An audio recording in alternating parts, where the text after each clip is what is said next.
बोलता है लाख चाहे तो क्या होता है, मंजूर खुदा होता है। मैं सबसे ज़्यादा बीजेड ज़मीर अहमद साहब का बहुत बहुत बहुत शुक्रगुजार हूँ। आज जो कुछ भी मैं यहाँ पर बैठा हूँ उन्हीं की बदौलत है, उन्हीं की वजह से है। और आवाम भी ऑल ओवर कर्नाटक में बीजेड ज़मीर अहमद साहब को हर कौम चाहती है और कौम के लीडर मानते हैं, तो उन्हीं की बदौलत है। अल्हम्दुलिल्लाह उन्होंने मुझे पूरी तरीके से सपोर्ट करके, जितने भी लीडरान हैं मैसूर के अंदर के, उन्होंने भी सपोर्ट करके मुझे यहाँ पर बिठाया है। इससे पहले हमारे अली जनाब अयूब खान साहब, बशीर साहब, पंडू साहब, अयाज भाई, अकमल भाई, मंजू साहब, हसरतुल्लाह साहब, शब्बीर भाई, ज़हीर भाई, निसार भाई और खादर भाई, इन सब का तमाम का शुक्रिया अदा करता हूँ। पहले तो आप लोग सब जानते हैं कि मैंने 24/6/2021 को जो मुझे गवर्नमेंट से आर्डर हुआ था, इस आर्डर को लेते हुए चंद अहबाब मेरे दोस्त पीएल डाले थे। ये पीएल का हियरिंग जो था 6 तारीख 8वां महीने में पीएल था। हाई कोर्ट में जो डायरेक्शंस हुआ, क्लियर डायरेक्शंस दिया गया कि ये जो सेक्शन था 97 एक्ट, उसमें आपको गलत से ये करा गया है। सेक्शन 97 के हिसाब से आपको बोर्ड में सेलेक्ट कर चुना जाना चाहिए था। तो अल्लाह का बहुत बड़ा एहसान है, अल्लाह हर तरीके से मदद फरमाया। कोर्ट में भी डायरेक्शन हुए, फिर बोर्ड में भी 7 तारीख 6वें महीने को बोर्ड मीटिंग थी। बोर्ड मीटिंग में जो भी मेम्बरान थे वहाँ पर, उन्होंने सब एक होकर सेलेक्ट कर फिर से मुझे ओहदे पर बिठाने का फ़ैसला किया। अल्लाह का बहुत बड़ा एहसान, मैं फिर ओहदे पर आकर बैठा। इसमें जो मुझे बहुत से सपोर्ट किए चंद हमारे लीडर्स हैं।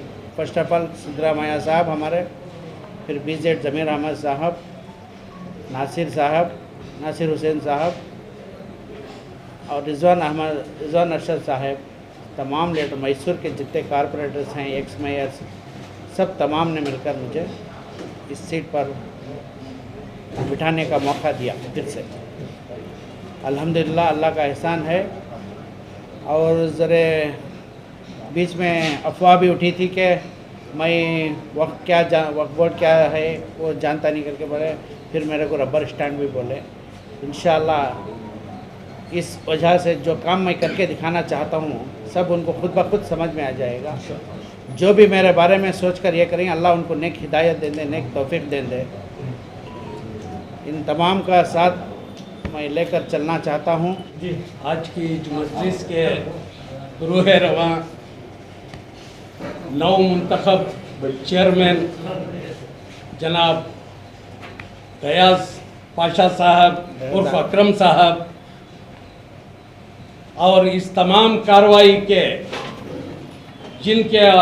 जिसका सहरा अली जनाब अलहाज अयूब खान साहब के सर को जाता है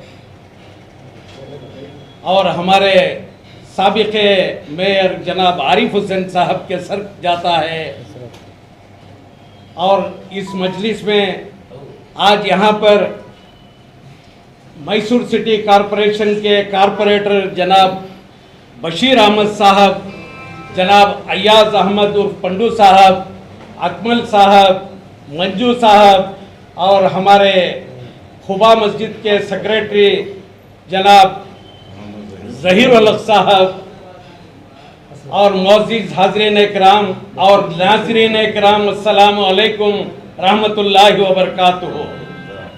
मौजूद हाज़रीन इकराम, आप तमाम को ये मालूम होना चाहिए कि शहर मैसूर के मैसूर ज़िले के वक्फ चेयरमैन के लिए जितनी रस्साकशी चली है, ये तमाम शहर मैसूर के नहीं, मैसूर डिस्ट्रिक्ट के तमाम मसलक के तमाम उलमा इकराम जानते हैं कि क्या हुआ, किस लिए हुआ, ये क्यों हुआ। इसके बावजूद अल्लाह ताला ने आपको इज्जत बख्शी और इसे ओहदे पर आपको नवाजा गया कि सब में खड़े हो गए महमूद अयाज ना कोई बंदा रहा ना कोई बंदा नवाज। मैं आज ये मिसाल इसलिए कह रहा हूं कि जितने भी हमारे मुस्लिम लीडरान हैं वो आसपास अच्छे लोगों को रखा करें ताकि वो अच्छी सलाह दें आपको, कुत्तों को छोड़कर नोचने की नहीं, सर खलम करने की नहीं। मोअज़्ज़िज़ हाज़रीन इकराम, मैं ये बात किसे कह रहा हूं, क्या कह रहा हूं, ये खुद समझ ले। इंशाअल्लाह इतने का ये बात कहते हुए आपको दोबारा मुबारकबाद देते हुए जनाब अय्यूब खान साहब से कहूंगा कि आप 2 मिनट आप अपने ख्यालात का इजहार करें।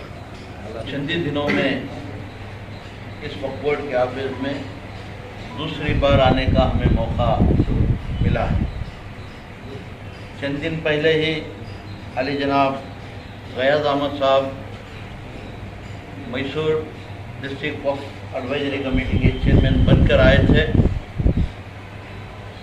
लेकिन लेकर चार्ज तकरीबन 15-20 दिन हो चुके थे।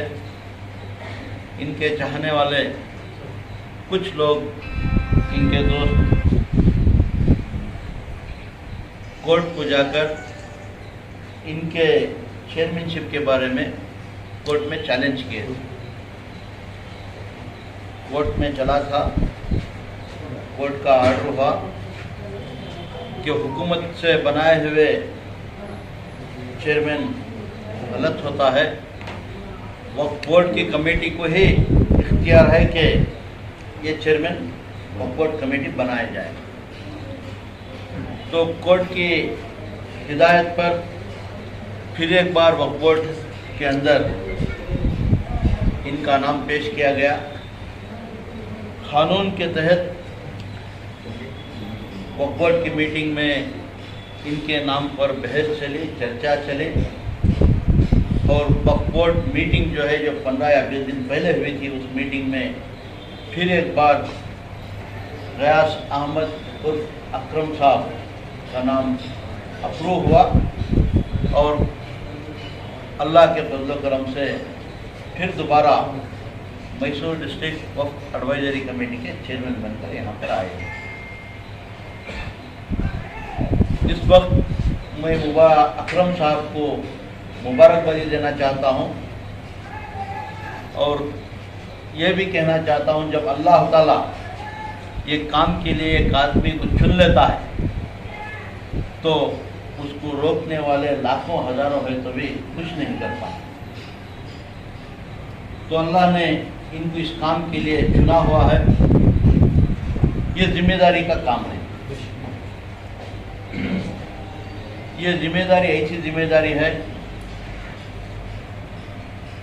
हम आदमी बात कर लेते हैं, कुछ भी कर सकते हैं, लेकिन वक्त एक ऐसी चीज़ है, ये अल्लाह की अमानत है। इस अमानत को अगर कोई भी शख्स थोड़ा बहुत भी कुछ गलती करे या इसमें हेरफेर करे तो जिस तरीके से अल्लाह ताला ने इस इज्जत नवाजा है, इस चेयर पर बिठाकर, जिल्लत भी उसके हाथ में ही रहती। तो हमें ये सोचते हुए मैसूर के अंदर करोड़ों अरबों रुपए के प्रॉपर्टी वक्फ बोर्ड में, मैसूर या मैसूर जिले, मैसूर सूबे में बहुत सारे प्रॉपर्टी हैं।